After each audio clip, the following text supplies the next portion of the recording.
Liberty Hill.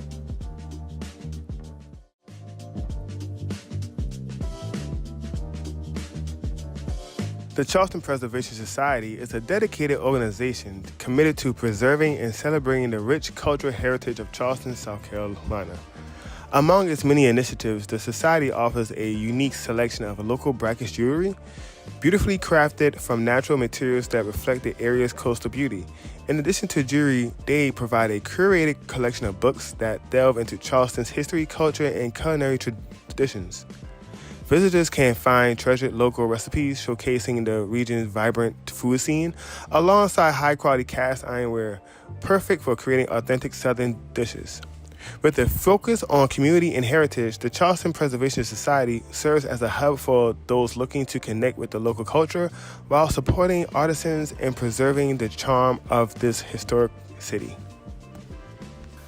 Welcome to Liberated Voices, where we bring the community awareness to the forefront while protecting our heritage. And I'm your host, Eric Gerald from Mystify Productions. My co-host, Allison, is out at the moment, but she will be on for the next episode.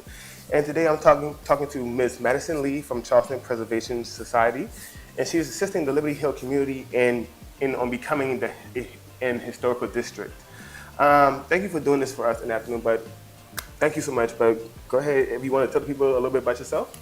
Yeah, so I was raised here in Charleston on James Island. I have been working with the Preservation Society since November of 2023. And yeah, I work as our community outreach coordinator.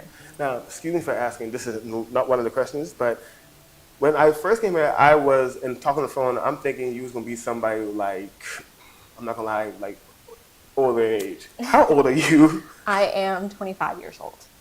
Wow. So guys, please go to school, pay attention, because as you can see, you can hit heights. You can hit some heights. But first on our agenda, the Liberty Hill Historical District. First question, can you explain the process for designating a neighborhood as a historical district, and what are the initial steps as a community should take?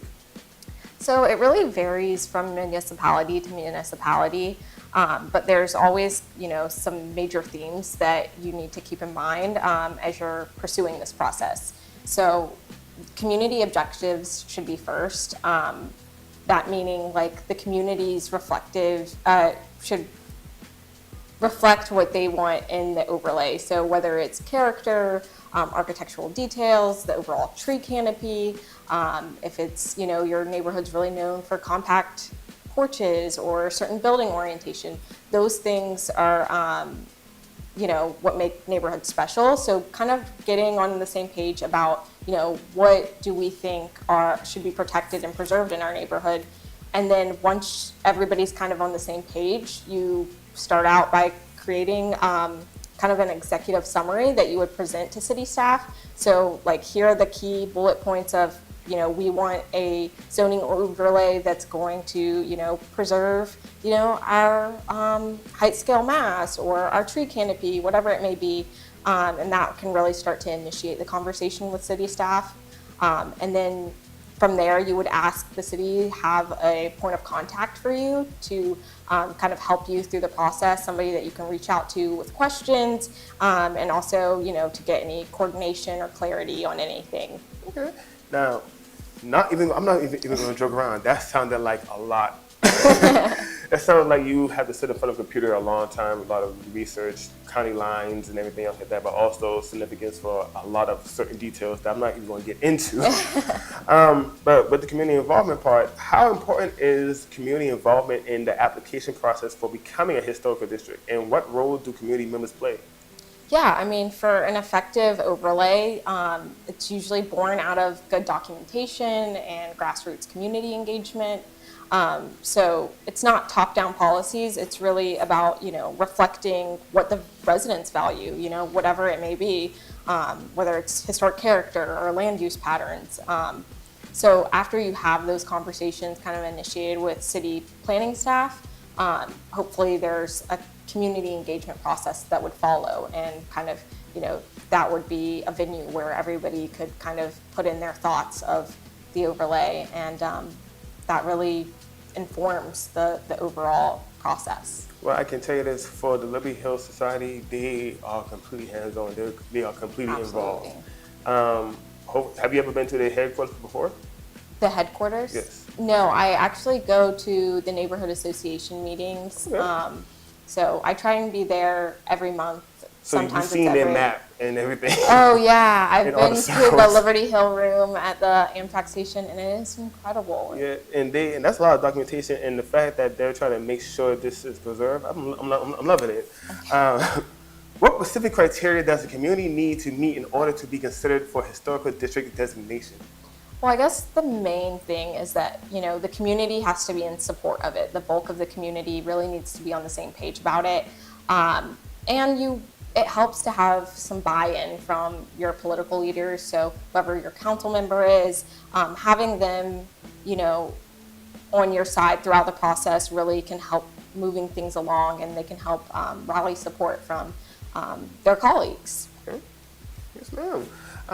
The benefits for designation now. What are the key benefits for becoming a historical district for a community like ours, especially one that is around 150 years old?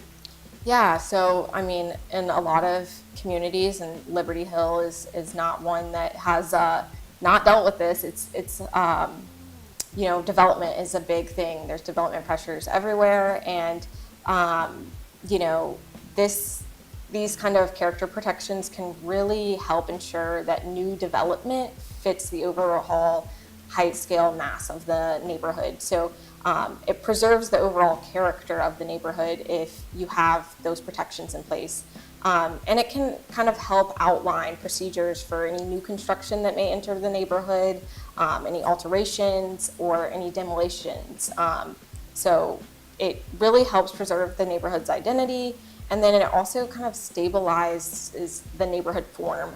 So overlay districts give new and existing residents a little bit more predictability when it comes to speculative land grabs. So, it can also help prevent, displacement by design and supporting place-based identity.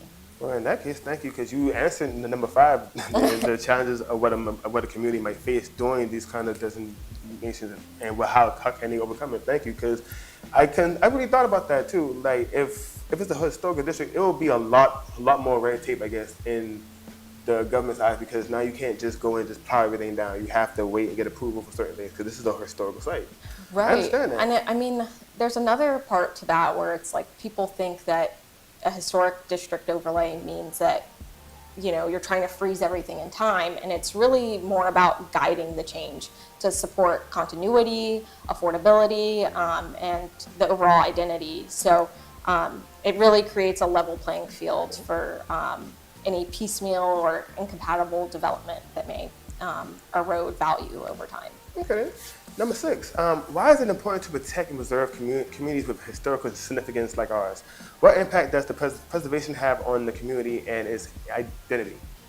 Yeah, so zoning overlays are a strong zoning tool that local governments can really use to protect the character of established communities like Liberty Hill, especially with rapid growth and redevelopment.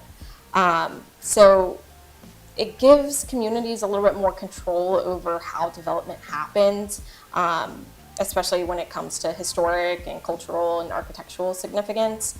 In North Charleston, overlays like the Historic District and Conservation District used in the Park Circle area in the old North Charleston neighborhood kind of represent that forward-thinking approach to balance growth with community preservation. Now, I know this is the main question that everybody has on their mind, money. Are there any funding opportunities or resources available for the community seeking to become historic districts, and how can we access these funds? Yeah, so I don't know of any specific funding opportunities for communities that are pursuing local historic district designation, but right now Liberty Hill is part of the grant-funded Gullah Geechee Heritage Preservation Project, and they are working on getting a nomination for the National Register of Historic Places, and a National Register nomination can really help inform a local designation with all the surveying that they do with that. So it's really getting all that information collected already, and that's really the hard part. So helping kind of get the meat and bones through projects like that. Don't worry, we're going to skip this case studies part. But for long-term commitments, what ongoing responsibilities does the community usually face after being designated as a historical district? How can residents stay engaged in long-term? Yeah, so I think one of the most important parts is like that, once the overlay is in place, it's all about, resident education. They really need to understand what that means for their property and for any future plans of the property, so that they can best abide by those regulations. And then with that, it's, kind of as the neighborhood continues to evolve, it provides residents more chances to engage with what's unique about their neighborhood, their community's history. So there's more opportunities to kind of celebrate around your identity because it's been defined. Gotcha. I mean, I'm not gonna lie, living in downtown Charleston my whole life, I feel it. I know it's a historic district, and I know so much about history about Charleston, and just now living in North Charleston, I'm learning so much about it. I understand what the group is trying to do, and I appreciate it. Our last two questions. Well, our last few. Sorry. What advice would you give for any community surrounding the area if they're trying to get on this area, like first steps? What kind of first steps would you give? I would say meet with your council member and kind of, talk about what you're trying to initiate, why, describe, what you've been seeing in your community, and kind of get them on the same page as you. Talk to city staff. They're there to answer questions, and they can give you really a good baseline understanding of what's possible and what's not possible, so that you're not, trying to reinvent the wheel when it comes to anything. And just make sure that your community has an opportunity to express any comments, concerns, questions that they may have about an overlay district and how it would impact them. Okay. And last question for us is, who decides or who makes the final decision when it comes to becoming a historical district, but also what type of protections do they provide for us, if that helps out? Yeah, I mean, it kind of, again, varies based on different municipalities and, what's being regulated by that zoning overlay, but in general, it can provide character protections via regulations on height, scale, and mass. That are drawn from historical documentation of the community. And as you know, Liberty Hill's very historical, and so drawing really upon, what are the historical land patterns of this neighborhood, and how were, certain buildings used, and why the height, scale, and mass all kind of contributes to that overall character. Okay. And I believe that's it for us, but last but not least, I keep hearing this same word over and over again. What is a historical overlay?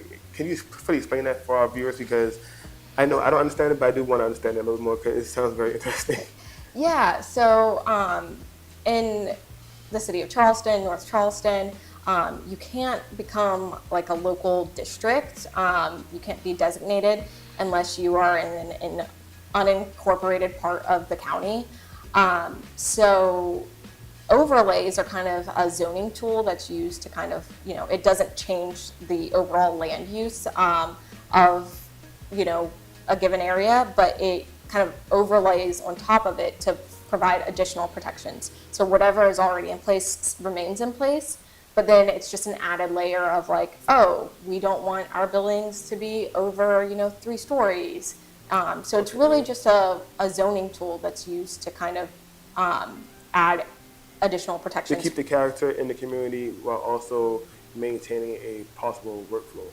Right, and it's in this case, it could be a historic district overlay, but there's also conservation district overlays, which might be geared a little bit more towards land use and trees and things of that nature. So the really unique thing about these sort of zoning tools is that they can be tailored to each community's needs, making each zoning overlay unique in that way. Well, thank you so much. On behalf of the Liberty Hill Society, we'd like to thank you so much for your time. And thank you for being out in this heat here in Charleston. But thank you so much for your time. Thank you for having me. Yes, ma'am.